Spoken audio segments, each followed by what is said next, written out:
Serial നടിയുടെ morph ചെയ്ത ചിത്രങ്ങൾ പ്രചരിപ്പിച്ച യുവാവ് പിടിയിൽ. ബിരുദ വിദ്യാർത്ഥിയും എറണാകുളം കരുമാലൂർ സ്വദേശിയുമായ ശരത് ഗോപാലാണ് പിടിയിലായത്. ഇൻസ്റ്റഗ്രാം വഴിയാണ് പ്രതി ചിത്രങ്ങൾ പ്രചരിപ്പിച്ചത്. ഈ ചിത്രങ്ങൾ ഉപയോഗിച്ച് ഇൻസ്റ്റഗ്രാമിൽ വ്യാജ അക്കൗണ്ടുകളും യുവാവ് നിർമ്മിച്ചു.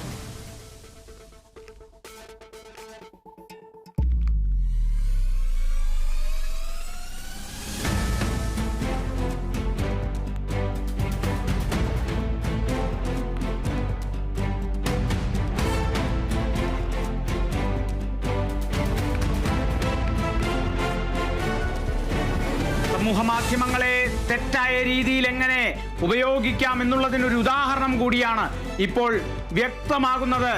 സീരിയൽ നടിയുടെ മോർഫ് ചെയ്ത ചിത്രങ്ങൾ വലിയ രീതിയിൽ പ്രചരിപ്പിച്ചിരുന്നു. ആ പ്രചരിപ്പിച്ച യുവാവ് പിടിയിലായിരിക്കുന്നു. എറണാകുളം സ്വദേശിയാണ് പിടിയിലായിരിക്കുന്നത്. എറണാകുളം കരുമാലൂർ സ്വദേശി ശരത് ഗോപാലാണ് പിടിയിലായത്.